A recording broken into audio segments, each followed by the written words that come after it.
On this spot, we're going to be checking out the new DC Comics DC Designer Series, DC Bombshells figure number 1, Wonder Woman.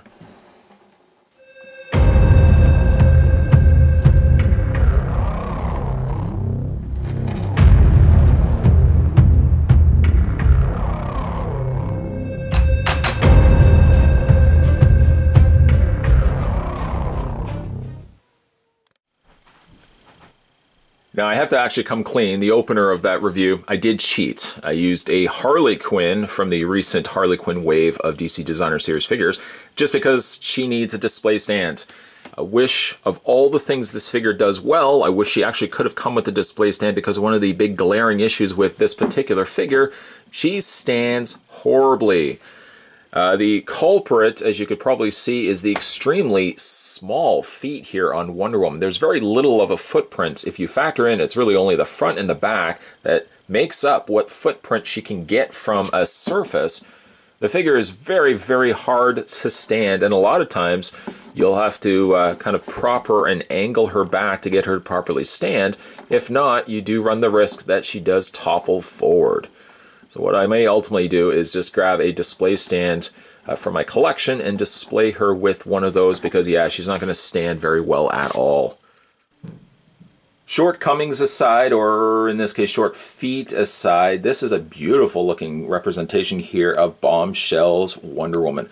We'll get a closer look at some of the details. Yes, still making use of that Harley Quinn stand, but overall really happy with how this figure turned out.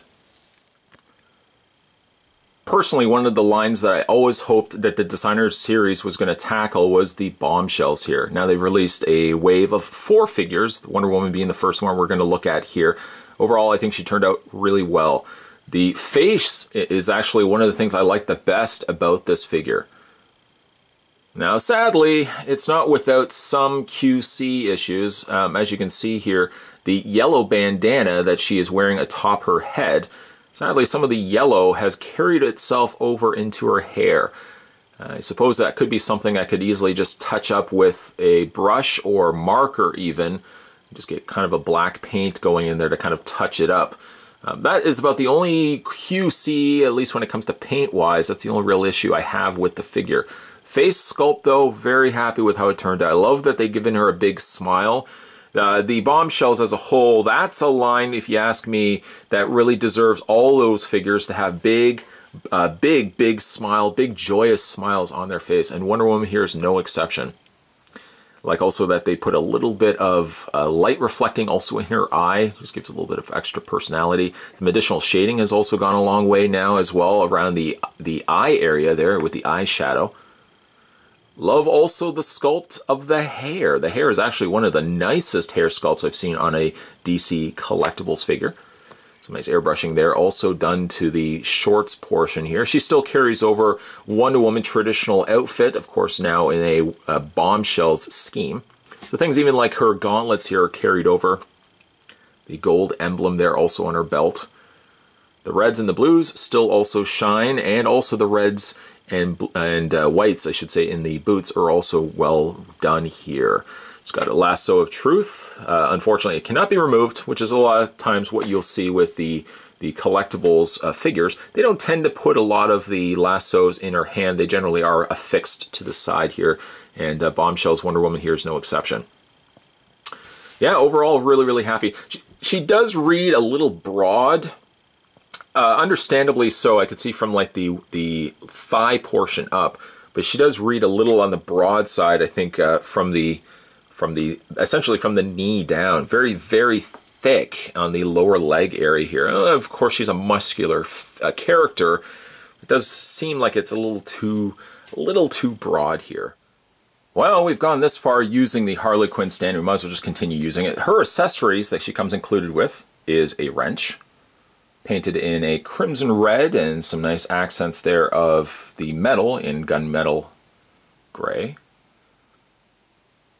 She does also come with a cinder block attached to a ball and chain.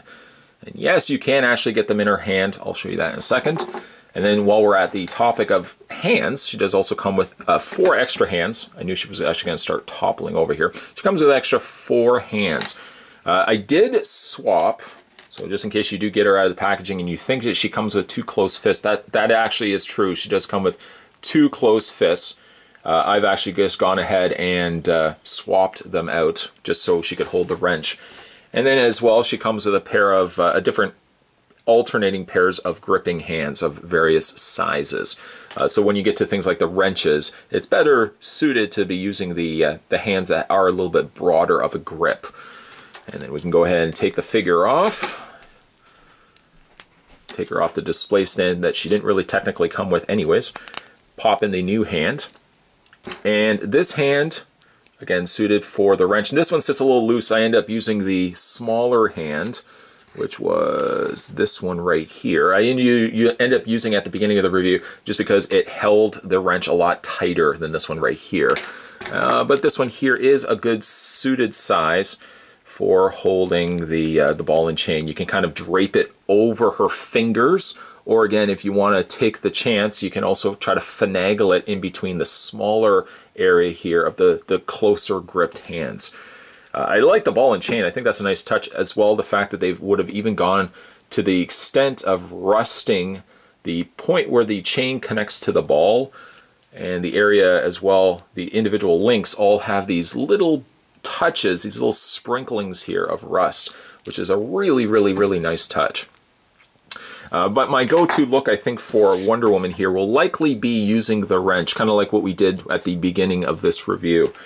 And for that, again, we're just going to take the hand, pop it right out, and replace the hand with the hand initially I was using.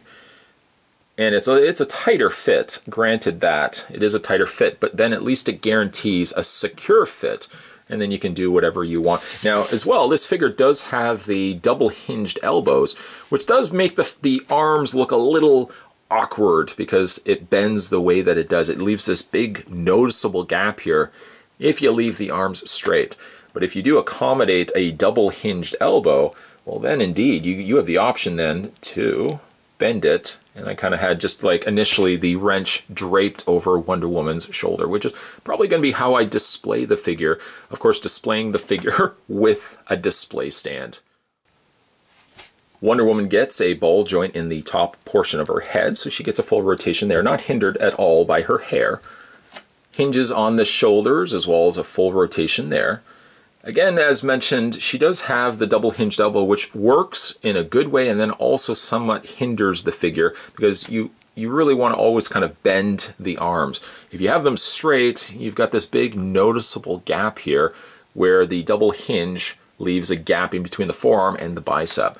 But that at least gives you the additional articulation in the elbow where you want to kind of hinge the first hinge, and then you can hinge the second, almost to the point where, yeah, she can scratch her back.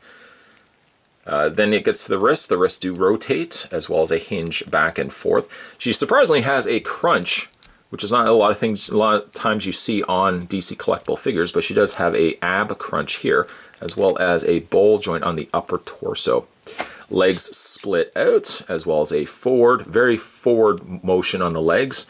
It does stop though. That's about as far back as you can get the legs, unfortunately. A double hinge on the knee. Nothing here, unfortunately, in the boot portion. This does not swivel. And then going back to it, she has the hinge in the ankle for the very, very small feet. I have personally been waiting a long time for the Bombshells to finally make a 7-inch plastic introduction here. Wonder Woman, I think, turned out pretty good. The only nitpick I can make is the fact that her feet are so small, which makes standing her almost impossible. At the very least, she should have at least come with a display stand to offset the fact that standing is so difficult. That's the only thing I could really nitpick about this figure. The sculpt is beautiful. I love the accessories that she comes with, and she has all the necessary articulation, so you can get some pretty clever looking posing, such as what you see right here. Wonder Woman, as well as the other DC Bombshells, are now currently available in comic book stores, so finding her should be extremely easy, and price point on her should be about $25 to $30, depending on where you find her. Today we're having a look at the DC Designer Series Aunt Lucia. This is figure number 1 of the DC Bombshells Wonder Woman.